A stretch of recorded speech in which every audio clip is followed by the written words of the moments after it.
বয়লারের regular maintenance করার গুরুত্ব কি বলেন? বয়লার যদি আমরা শিডিউল মেইনটেনেন্স মান্থলি মেইনটেনেন্স এগুলো যদি কন্টিনিউ করি তাহলে আমাদের বয়লারের যে দুর্ঘটনা, বয়লার বিস্ফোরণ বা এই জাতীয় আরো বড় দুর্ঘটনার হাত থেকে আমাদের আসলে রক্ষা করবে। কারণ আমরা যদি একটা সেফটি বাল্বের কথা বলবো, সেফটি বাল্বের যে নিয়মিত প্রতি মাসে মিনিমাম প্রতি মাসে যে রেগুলার চেকআপের মধ্যে রাখি, প্রতি মাসে একটু খুলে যে আমরা দেখলাম যে আসলে ঠিক আছে কিনা। যদি এটা ঠিকঠাক থাকে প্রতি মাসে পাবে, কিন্তু কোনো কারণে যদি হঠাৎ কিন্তু দুর্ঘটনার সম্মুখীন হয়, আপনার প্রেশারটা বেড়ে যায়, তখন কিন্তু আমার সেফটি বাল্ব ইজিলি কাজ করবে।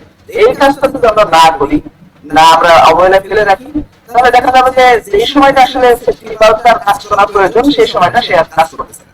তখন কি হবে, আলটিমেটলি রেজাল্ট হচ্ছে একটা বড় ধরনের দুর্ঘটনা। যেটা আপনি একটা খুব দিয়েছেন, আসলে খুব দিয়েছেন আমাদের নারায়ণগঞ্জে একটা দুর্ঘটনা ঘটছে, তারপরে হচ্ছে ইন্ডিয়াতে একটা দুর্ঘটনা ঘটছে, এবং এবং আরো অতীতে আরো ঘটনা ঘটছে, আসলে কিছু আর ঘটবে কিনা জানি না।